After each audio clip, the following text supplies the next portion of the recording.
하늘에 계신 우리 아버지여, 이름이 거룩히 여김을 받으시오며 나라가 임하시오며 뜻이 하늘에서 이루어진 것 같이 땅에서도 이루어지이다.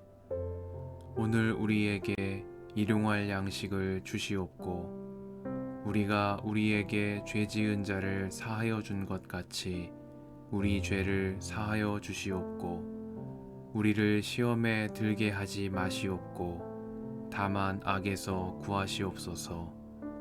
나라와 권세와 영광이 아버지께 영원히 있사옵나이다. 아멘.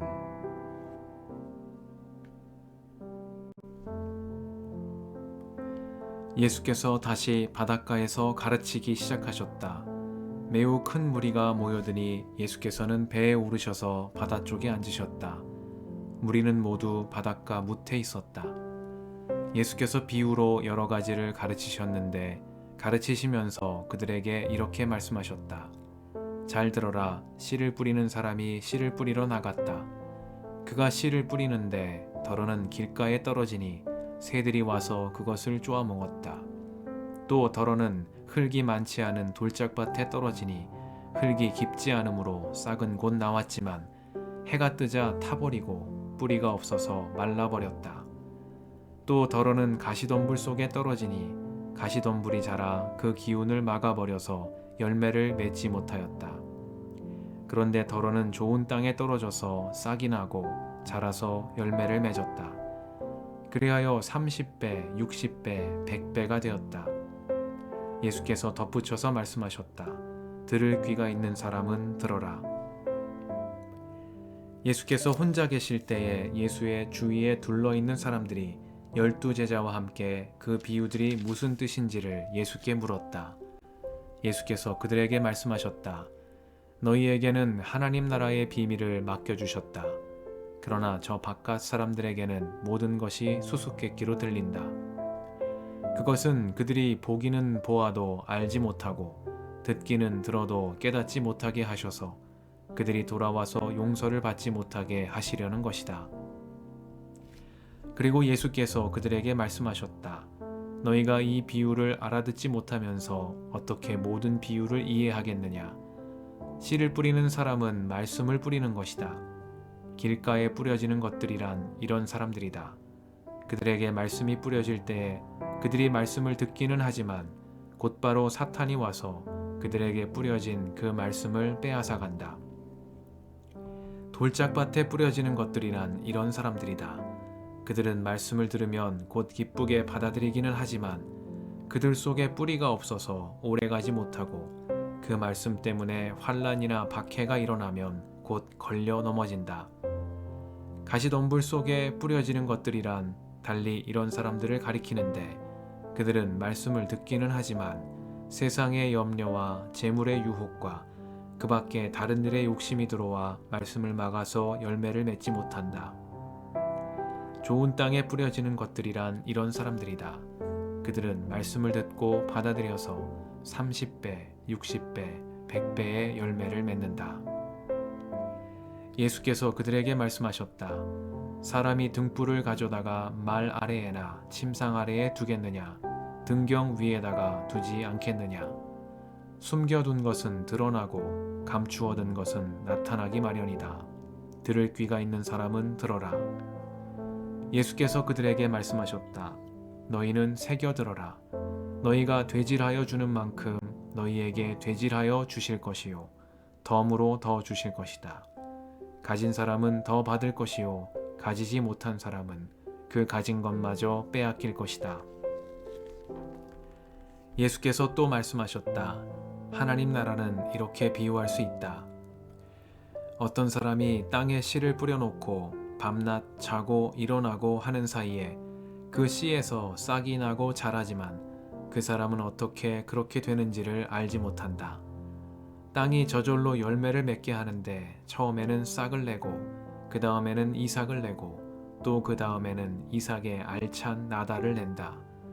열매가 익으면 곧 낫을 댄다. 추수할 때가 왔기 때문이다.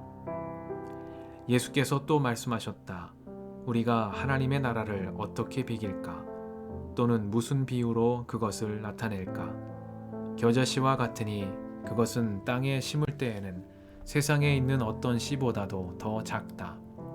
그러나 심고 나면 자라서 어떤 풀보다 더 큰 가지들을 뻗어 공중의 새들이 그 그늘에 깃들일 수 있게 된다.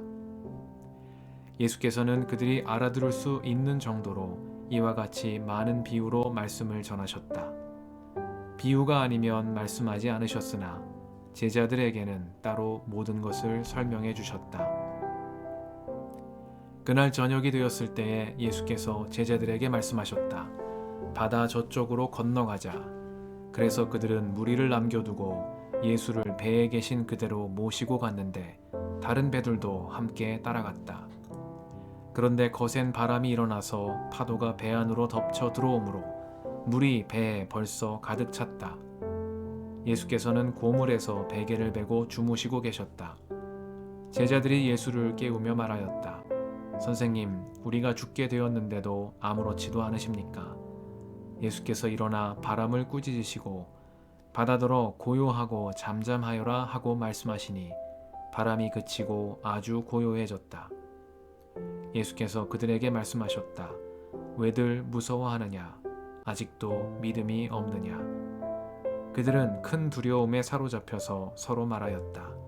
이분이 누구이기에 바람과 바다까지도 그에게 복종하는가?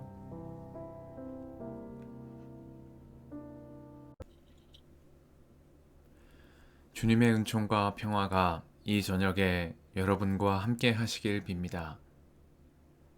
예수께서 또 말씀하셨다. 하나님 나라는 이렇게 비유할 수 있다. 어떤 사람이 땅에 씨를 뿌려놓고 밤낮 자고 일어나고 하는 사이에 그 씨에서 싹이 나고 자라지만 그 사람은 어떻게 그렇게 되는지를 알지 못한다. 땅이 저절로 열매를 맺게 하는데 처음에는 싹을 내고 그 다음에는 이삭을 내고 또 그 다음에는 이삭의 알찬 나달을 낸다. 열매가 익으면 곧 낫을 댄다. 추수 때가 왔기 때문이다. 말씀 앞에서 성령의 인도하심과 지혜를 구합니다.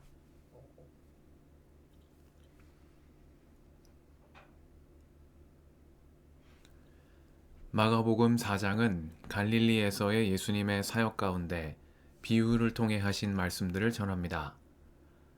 앞서 마가는 바리새파 율법학자들과는 다른 예수님의 권위 있는 가르침이 많은 이들을 주님께로 인도하는 한편 당대 종교 지도자들의 반대와 도전을 불러일으키는 모습을 보여주었습니다. 어떤 이들은 예수가 미쳤다고 했고 또 어떤 이들은 예수가 바알세불이 들렸다 했으며 귀신 두목의 힘을 빌어서 귀신을 쫓아낸다고 모함을 하기도 했습니다. 이처럼 예수님의 말씀을 둘러싼 갈등이 격화되는 가운데 복음서는 비유를 통해 말씀하시는 예수님의 모습을 전합니다. 마태, 마가, 누가복음에 모두 실린 씨 뿌리는 사람의 비유입니다. 이러한 예수님의 비유 말씀 가운데 마가복음은 다른 공간 복음에는 없는 스스로 자라나 열매를 맺는 씨에 대한 예수님의 말씀을 전합니다. 이 비유의 초점은 하나님이 하시는 일에 대한 믿음과 인내에 있습니다. 하나님 나라는 제자들의 적극적인 실천을 통해 이루는 나라이기도 하지만 밤낮 자고 일어나는 사이에 싹이 자라나 열매를 맺는 것처럼 우리도 모르는 사이에 이루어지는 나라이기도 하다는 말씀입니다. 하나님께서 하시는 일은 당장에 눈에 띄는 변화가 없어 보인다 할지라도 한순간도 멈추지 않고 지속되고 있으며 밤낮으로 싹이 자라나 열매를 맺는 것처럼 그렇게 열매를 맺는다는 예수님의 말씀입니다. 사도 바울 역시 이러한 예수님의 말씀을 이어받아 갈라디아서 6장 9절에서 우리가 선을 행하되 낙심하지 말지니 포기하지 아니하면 때가 이름에 거두리라 말씀했습니다. 이처럼 예수님이 알려주신 하나님 나라는 우리가 믿음으로 이루는 나라이기도 하지만 하나님의 뜻 가운데 인내함으로 이루어지는 나라이기도 합니다. 믿음으로 좋은 씨앗을 심고 하나님의 뜻 가운데 인내함으로 밤낮 자고 일어나는 사이에 싹이 나고 자라나 열매 맺는 기쁨을 누리는 우리가 되게 해주시기를 이 저녁에 간구드립니다. 함께 기도하시겠습니다.